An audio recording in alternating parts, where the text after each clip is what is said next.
And now we have confirmation that President William Ruto, CS for Interior Kipchumba Murkomen, and the Deputy Inspector General, Mr. Eliud Langat, all from the Kalenjin community, have put up a squad to deal with leaders who are opposed to this regime. You are? Thank you very much. We are here at the Karen Hospital.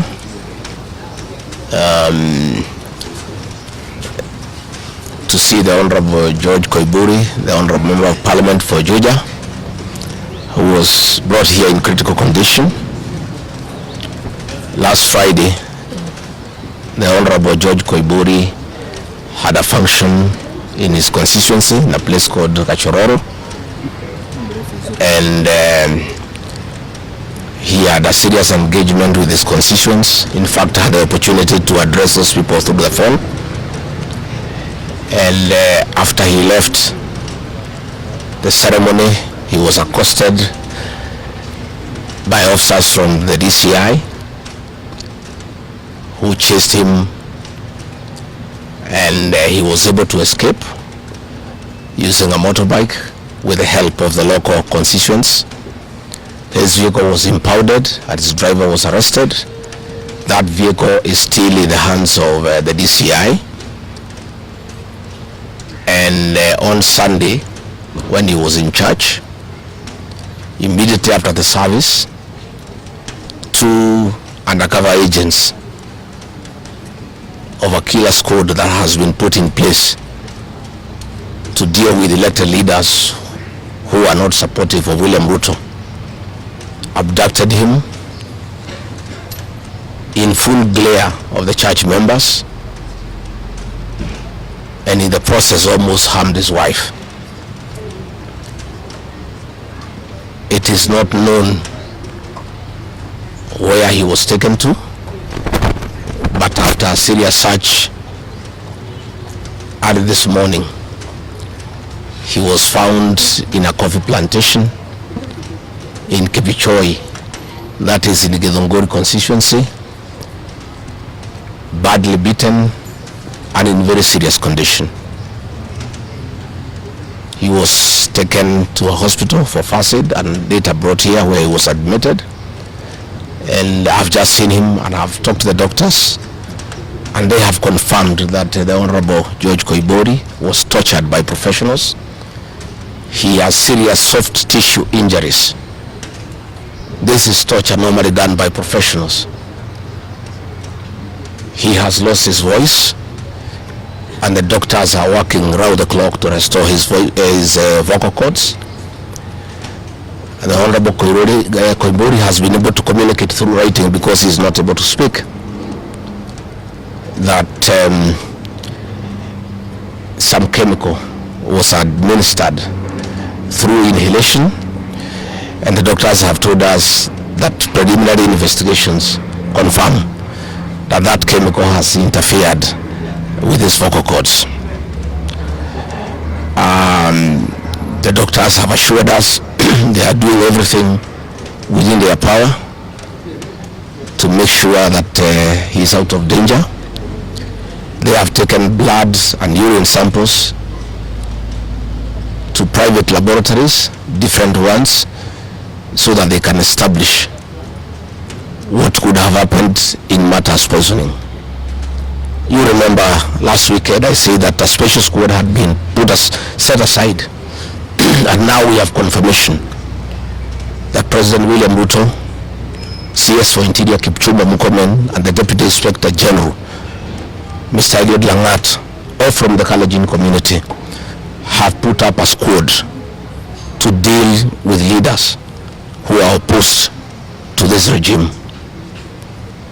The Honorable Kipchumba Murkomen has sent a message to us through common friends that his appointment to the Ministry of Interior is to make sure that William Ruto is re-elected as president, and to deal with anybody who can stop that objective.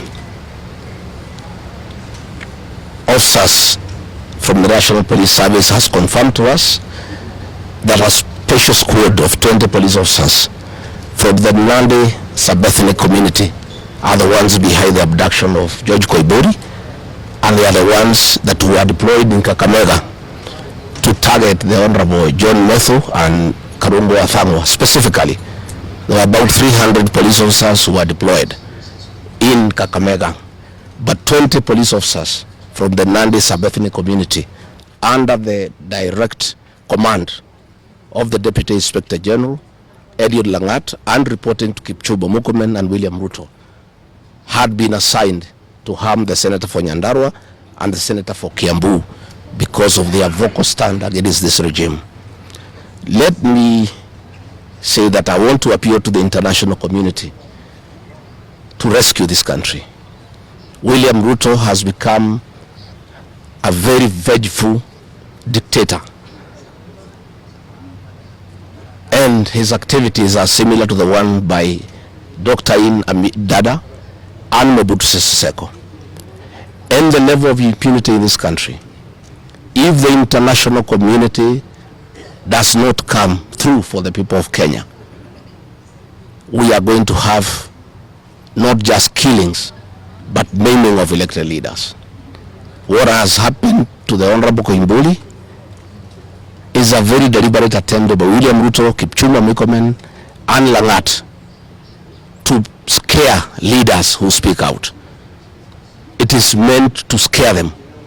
It is meant to sell them fear so that they can stop agitating for the liberation of this great republic.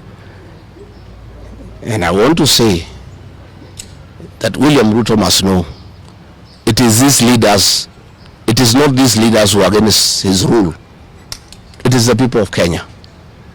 These leaders are simply articulating what the people of Kenya are saying. And even if he targets these leaders to kill them, to maim them, he cannot do the same to each and every Kenyan. And I want to tell him to stop spreading the narrative that the rebellion against him is coming from the people of Mount Kenya region. This rebellion is across the country, from Western Kenya, Coast Province, Northeastern, Nyanza, including his native North Rift and South Rift. Members of the Kalenjin community are also up in arms because of the misuse of public resources, mismanagement of the economy, and the fact that there is no work going on in this country.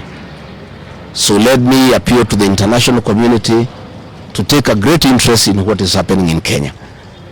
And we have seen what is happening in the neighboring countries, in Tanzania, the suppression of civil society, and all those things are stemming from here in Kenya. William Ruto has become intolerant.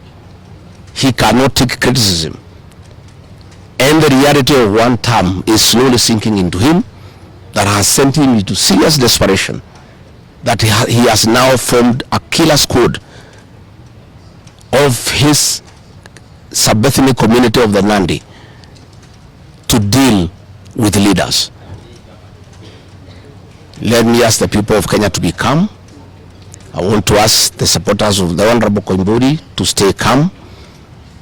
We'll do everything possible to make sure that we are more careful in the face of the repression that is going on.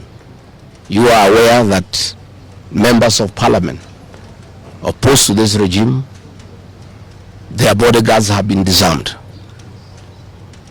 so that they stop going for meetings and feel vulnerable. But it is very clear why they have been disarmed is to allow members of that gang that has been formed by the president to abduct them and to threaten them. And if anything happens to these members of parliament, to any leader in this country opposed to William Ruto, the president will be held to account.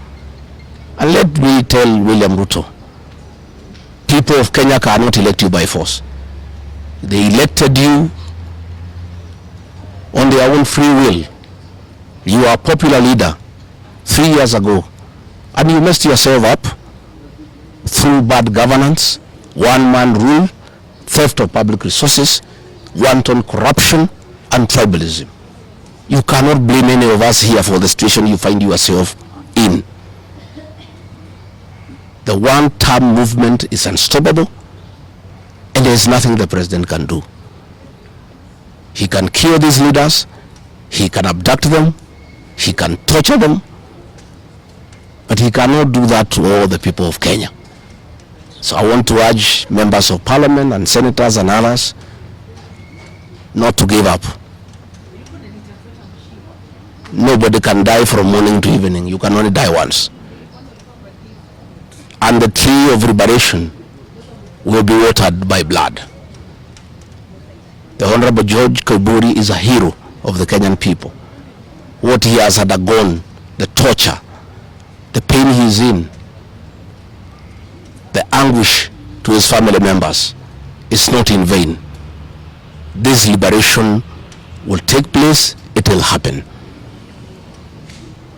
And let me conclude by asking the Kenyan people not to be intimidated. Kenya is a constitutional democracy. They are entitled